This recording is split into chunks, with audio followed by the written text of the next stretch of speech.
Brought to you by TechnoSpark 20 series smartphones.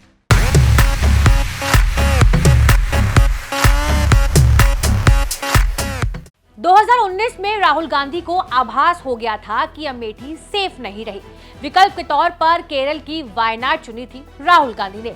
2019 में तो BJP कोई तैयारी नहीं कर पाए, लेकिन 2024 के चुनाव में वायनाड में अमेठी दोहराने के लिए बीजेपी ने लगाया है अपने सबसे काबिल केरल फेस को। एक वक्त था जब केरल में पीएम मोदी के ट्रांसलेटर होते थे सुरेंद्रन। पीएम बनने के बाद मोदी जब पहली बार केरल के दौरे पर त्रिशूर आए, तब उनके हिंदी भाषण के लिए मलयालम ट्रांसलेशन की जिम्मेदारी सुरेंद्र ने संभाली थी। अच्छी हिंदी नहीं आने के बाद भी सुरेंद्र ने ट्रांसलेशन किया तो जमकर खिल्ली हुई। पीएम मोदी हिंदी में कह कुछ और रहे थे और सुरेंद्रन मलयालम में समझा कुछ और रहे थे। जब हल्ला मचा तो कहने लगे सुनाई नहीं दे रहा था। भाषण के बीच में ही उनको हटाया गया था। क्योंकि मैंने हमारे कार्यक्रम बनाने वालों को कहा था कि सबरीमलाई जाने का मेरा कार्यक्रम ऐसे बने ताकि यात्रियों को कोई असुविधा ना हो, उनको कोई तकलीफ ना हो।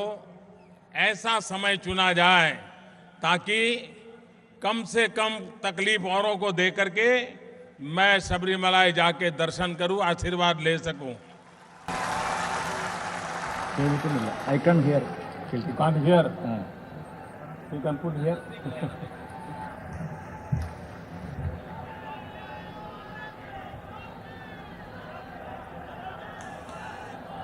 उनको वहां सुनने में दिक्कत होती थी। You please. You have heard?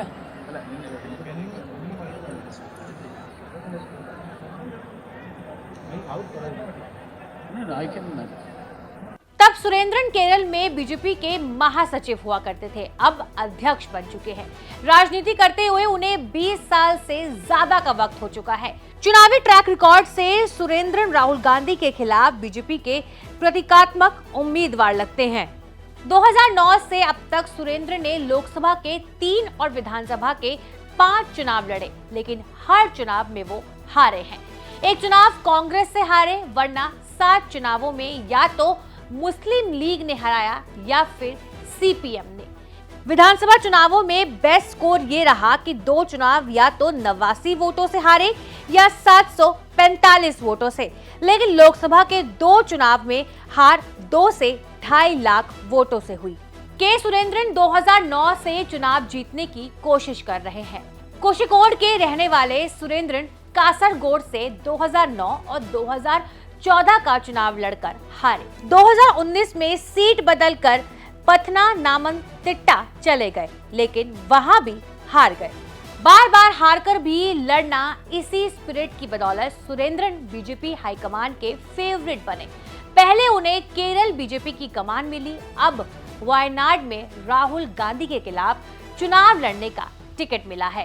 के सुरेंद्रन उस दौर से बीजेपी आरएसएस की विचारधारा से जुड़े हुए हैं जब केरल में बीजेपी का नाम लेवा भी मुश्किल से मिलता था।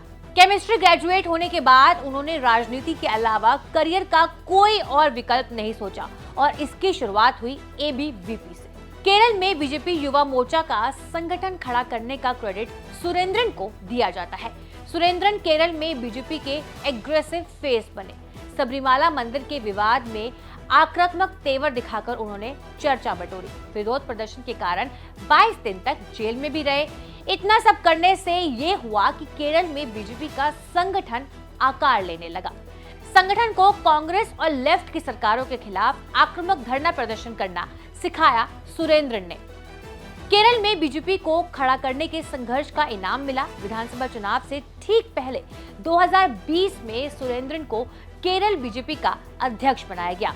पार्टी में सुरेंद्रन का कद तो बड़ा हुआ है, लेकिन बीजेपी का विस्तार मन मुताबिक हुआ नहीं। 2019 के चुनावों में बीजेपी 15 सीटों पर लड़ी, एक भी सीट जिसमें से वो नहीं जीत सकी। वोट शेयर भी महज 3% से बहुत नीचे रहा। 2021 के विधानसभा चुनाव में भी कोई सीट नहीं मिली। वोट शेयर पहले से और भी ज्यादा गिर गया। ऐसा नहीं है कि बीजेपी या फिर पीएम मोदी ने सब कुछ सुरेंद्रन के जिम्मे छोड़ा हुआ है। खुद पीएम मोदी पूरा जोर केरल पर लगा रहे हैं। इस साल पहले 3 महीने में केरल के 5 चक्कर वो लगा चुके हैं। बहुत कोशिशों के बाद भी केरल दक्षिण के बाकी राज्यों की तरह बीजेपी के लिए संघर्ष वाला राज्य है। कई बरसों की कोशिशों के बाद भी चुनावों में बीजेपी की मौजूदगी नहीं के बराबर मानी जा रही है।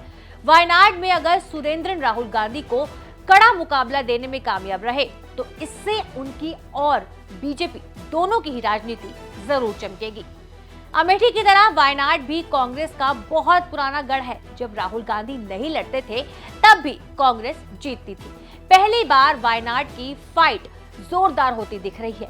इंडिया गठबंधन में कांग्रेस की सहयोगी होने के बाद भी लेफ्ट पार्टियों ने राहुल गांधी को वायनाड में वॉक ओवर नहीं दिया। अब वायनाड में राहुल गांधी वर्सेस सीपीआई की एनी राजा वर्सेस बीजेपी के सुरेंद्रन की लड़ाई फाइनल है। ऐसे में देखना बनता है कि आने वाले चुनाव में कौन यहां से बाजी मारता है। बाकी आपकी इस वीडियो पर क्या राय है हमें कमेंट बॉक्स में जरूर बताइएगा। शुक्रिया।